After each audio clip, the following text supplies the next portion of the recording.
नमस्कार दोस्तों, welcome to high classes. दोस्तों आज हम देखेंगे फिजिक्स का भौतिकी का 3 मार्क्स का क्वेश्चन जो कि आपके बोर्ड एग्जाम 2023 के लिए मोस्ट इंपॉर्टेंट। ठीक है, चलिए हम लोग स्टार्ट करते हैं। और दोस्तों वीडियो को लास्ट देखिएगा तभी आपको पूरा समझ में आएगा। ठीक है, चलिए स्टार्ट करते हैं हम लोग। पहला क्वेश्चन देखिए। ठीक है, जब प्रकाश हवा से कांच में प्रवेश करती है तो उसका अपवर्तनांक 1.50 है।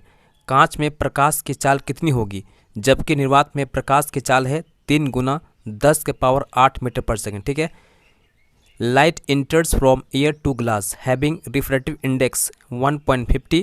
What is the speed of light in the glass. ठीक है, the speed of light in vacuum is 3 × 10⁸ meter per second आपको दिया गया है। ठीक है, अब इसका आंसर देखिएगा। ठीक है, गिवन दैट दिया गया है रिफ्रैक्टिव इंडेक्स अपवर्तनांक म्यू इक्वल टू 1.50 दिया। ठीक है, स्पीड ऑफ लाइट जिसको हम सी बोलते हैं, ठीक है, प्रकाश की चाल को, ये आपका दिया गया है वैक्यूम में 3 × 10⁸ मीटर पर सेकेंड। ठीक है, अब आगे देखिएगा। वी नो दैट हम जानते हैं कि ठीक है म्यू जी बराबर सी अपॉन भी जी। ठीक है, यहाँ पर म्यू जी क्या है, ठीक है, म्यू जी क्या है, रिफ्रैक्टिव इंडेक्स ऑफ ग्लास है। ठीक है, यानी ग्लास का अपवर्तनांक है। ठीक है, और यहाँ सी क्या है, ये प्रकाश की चाल है, स्पीड ऑफ लाइट। ठीक है, और यहाँ पर जो भी जी है, ठीक है, भी जी क्या है, ये हम लोग का speed of light in glass है। ठीक है, speed of light in glass है, यानी कि ग्लास में प्रकाश की चाल है। ठीक है, अब हमको निकालना क्या है, भीजी निकालना है। ठीक है, ग्लास में प्रकाश की चाल निकालना है, तो भीजी इधर कर देंगे तो सी ऊपर रहेगा। ठीक है, और ये इधर आ जाएगा। ठीक है, म्यूजी आ जाएगा। ठीक है,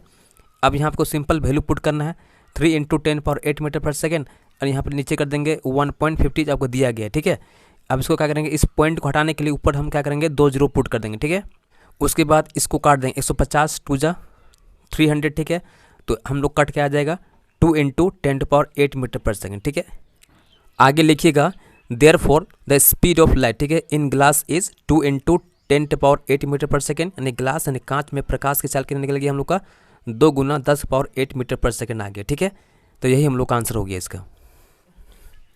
अब नेक्स्ट क्वेश्चन देखिएगा। What is resistance. ठीक है, 3 resistor of resistance 1 ohm 2 ohm and 3 ohm are connected in series, how much will be there equivalent resistance. ठीक है, प्रतिरोध किसे कहते हैं, 1 ओम 2 ओम तथा 3 ओम प्रतिरोध के 3 प्रतिरोधक श्रेणी क्रम में संयोजित है। ठीक है, इनका समतुल्य प्रतिरोध कितना होगा। ठीक है, ये क्वेश्चन हम लोग का सेकंड क्वेश्चन है। अब इसका आंसर देखिए। The property of conductor by virtue of which it opposes the flow of electric current through it is called resistance. ठीक है, यानी प्रतिरोध किसी चालक का वह गुण होता है जो धारा प्रवाह में बाधा डालता है। ठीक है, बाधा उत्पन्न करता है।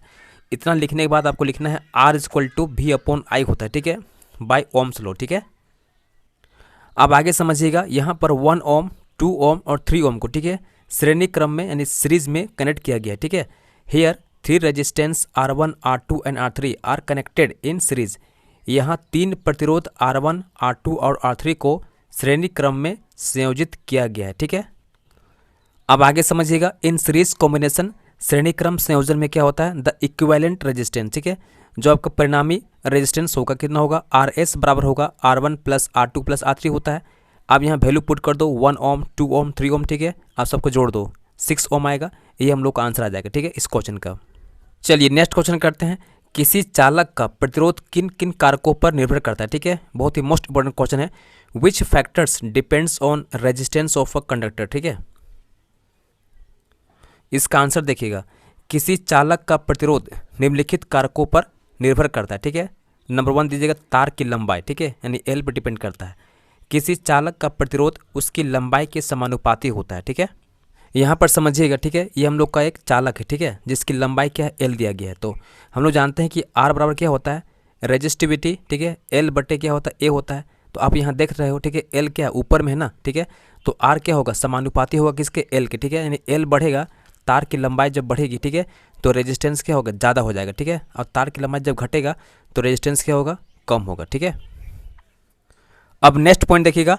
चालक के अनुप्रस्थ काट का क्षेत्रफल A पर भी निर्भर करता है, कौन, प्रतिरोध। ठीक है, किसी चालक का प्रतिरोध उसके अनुप्रस्थ काट के क्षेत्रफल का व्युत्क्रमानुपाती होता है। ठीक है, यानी यहाँ पर जो R होगा, रेजिस्टेंस होगा, व्युत्क्रमानुपाती होगा किसके, अनुप्रस्थ काट क्षेत्रफल यानी A के व्युत्क्रमानुपाती होगा। ठीक है, यहाँ पर जो A है क्या है, मोटाई है। ठीक है, ये चालक का मोटाई है। अगर मोटाई बढ़ेगा ना, मोटाई बढ़ जाएगा तो रेजिस्टेंस यानी प्रतिरोध कम हो जाएगा। ठीक है, और मोटाई घटेगा, ठीक है, तो प्रतिरोध बढ़ जाता है। ठीक है, उसके बाद थर्ड पॉइंट देखिएगा, किसी चालक का प्रतिरोध उस चालक के पदार्थ की प्रकृति पर निर्भर करता है, ठीक है। अर्थात चालक कैसा है, चांदी का है, ठीक है, लोहा का है, कॉपर का है, एल्युमिनियम का है, इस पर भी निर्भर करता है, ठीक है। इसका आंसर देखिए अंग्रेजी में, the resistance of a conductor depends on the following factors, ठीक है। नंबर 1 पॉइंट देखिए लेंथ, ठीक है। The resistance R of conductor is directly proportional to its length, ठीक है। ये आपका कंडक्टर दिया गया है, इसका लंबाई क्या है, एल है, ठीक है। अगर लंबाई बढ़ेगा, ठीक है, लंबाई बढ़ जाएगा तो रेजिस्टेंस क्या होगा हम लोग का, बढ़ जाएगा, ठीक है। और लंबाई घटेगा तो रेजिस्टेंस क्या होगा हम लोग का, घट जाएगा, ठीक है। यानी आर क्या होता है हम लोग का, डायरेक्टली प्रोपोर्शनल होता है किसके, एल के, ठीक है। कंडक्टर के लंबाई के प्रोपोर्शनल होता है, ठीक है। और यहाँ पर आपको लिखना पड़ेगा, ठीक है, आर बराबर रेजिस्टिविटी एल अपॉन ए, ठीक है। ये मोस्ट इंपॉर्टेंट है। सेकेंड पॉइंट देखिए, एरिया ऑफ क्रॉस सेक्शन, ठीक है। The resistance R of a uniform conductor is inversely proportional to its area of cross section, ठीक है। यहाँ पर देखिए, यहाँ पर जो ए लिखा हुआ, ठीक है, ये क्या है, कंडक्टर का थिकनेस है, ठीक है। इसी को हम बोलते हैं क्रॉस सेक्शन एरिया, ठीक है। अगर यहाँ पर जो क्रॉस सेक्शन एरिया है अगर घटेगा, ठीक है, घटेगा तो रेजिस्टेंस बढ़ेगा, ठीक है, रेजिस्टेंस बढ़ जाएगा। और अगर थिकनेस, ठीक है, थिकनेस को बढ़ा देते हैं, मोटाई को हम बढ़ाते हैं, ठीक है, तो रेजिस्टेंस क्या होगा हम लोग का, घट जाएगा, ठीक है। उसके बाद देखिएगा third point, nature of material, ठीक है। The resistance of conductor also depends on the nature of the material it is made of, ठीक है। अर्थात जो हम लोग का जो कंडक्टर है किस प्रकार से बना हुआ, ठीक है, किसका है, चांदी का है, गोल्ड का है, ठीक है, एल्युमिनियम का है, कॉपर का है, इस पर भी डिपेंड करता है, ठीक है। चलिए नेक्स्ट क्वेश्चन करते हैं। जूल का उष्मीय नियम को लिखे, सूत्र H बराबर आई स्क्वायर आर टी को सत्यापित करें, ठीक है। Write the Joule's law of heating, establish the relationship H is equal to I square R T, ठीक है। अब इसका आंसर देखिएगा, when an electric current passes through a conductor for some time the conductor gets heat up, ठीक है। This heating of a conductor due to the flow of electric current through it is known as Joule's law of heating, ठीक है। मतलब जब electric current pass करते हैं किसी conductor में, ठीक है, कुछ समय के लिए, तो कंडक्टर क्या होता है, गर्म हो जाता है, ठीक है। ये गर्म क्यों होता है, क्योंकि उसमें क्या कर रहा है, जो इलेक्ट्रॉन आपका है, ठीक है, जो करंट फ्लो कर रहा है, ठीक है, उसके द्वारा ये गर्म हो जाता है, ठीक है, क्योंकि उसमें इलेक्ट्रॉन बह रहा है, ठीक है, इलेक्ट्रॉन फ्लो कर रहा है, चार्ज फ्लो कर रहा है, ठीक है। तो इसे ही कहा जाता है Joule's law of heating effect, ठीक है। अब आगे देखिएगा रिलेशन, ठीक है। We know that P is equal to V into I होता है, ठीक है, इसको याद रखिएगा, ठीक है। Now amount of heat produced in time T is H is equal to क्या हो जाएगा, V I इंटू टी हो जाएगा, ठीक है। इसको T से मल्टीप्लाई करना, ठीक है।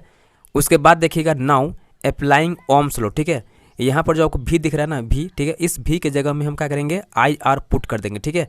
तो ये हो जाएगा H is equal to IR I into T हो जाएगा। अब यहाँ से I और I को मल्टीप्लाई करोगे तो I स्क्वायर हो जाएगा RT, ठीक है। यही हम लोग को प्रूव हो गया, ठीक है, that this is a relationship between H I square RT, ठीक है। उसके बाद नेक्स्ट क्वेश्चन देखिएगा, विद्युत चुंबक क्या है, ठीक है।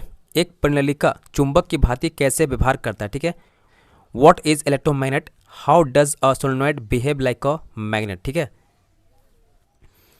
इसका आंसर देखिएगा, जब किसी नर्म लोहे के टुकड़े में से विद्युत धारा गुजारी जाती है, ठीक है, तो नर्म लोहे के टुकड़े में चुंबक के गुण आ जाते हैं, जिससे ही विद्युत चुंबक कहा जाता है, ठीक है। परिनलिका चुंबक की भांति व्यवहार करती है, इसका एक सिरा उत्तर ध्रुव तथा दूसरा सिरा दक्षिण ध्रुव की तरह व्यवहार करता है। इतना लिखने के बाद, ठीक है, इसका जो डायग्राम है, ठीक है, सोलेनॉइड का, उसको ड्रॉ करना जरूरी है, ठीक है, तभी पूरा आपका आंसर कंप्लीट होता है, ठीक है। अब इसका आंसर देखिए अंग्रेजी में, ठीक है। An electromagnet is a magnet that consist of a piece of iron और steel surrounding by a coil. The metal becomes magnetic when an electric current is passed through the coil, ठीक है। आगे लिखिएगा, सोलेनॉइड बिहेव लाइक मैग्नेट, ठीक है। It has a soft iron core with insulated copper wire covering it, ठीक है। उसके बाद लिखिएगा, a magnetic field is created around the solenoid when a current is supplied through it, ठीक है। उसके बाद नेक्स्ट वन लिखिएगा, the magnetic field created is similar to a bar magnet's magnetic field, ठीक है। उसके बाद नेक्स्ट पॉइंट लिखिएगा, व्हेन नॉर्थ पोल, ठीक है, north pole of a bar magnet is brought close to the battery's negative terminal, the solenoid repels the bar magnet in the same way as like poles repel each other, ठीक है, and the other ends act as south pole, ठीक है। इतना आपको लिखना जरूरी है।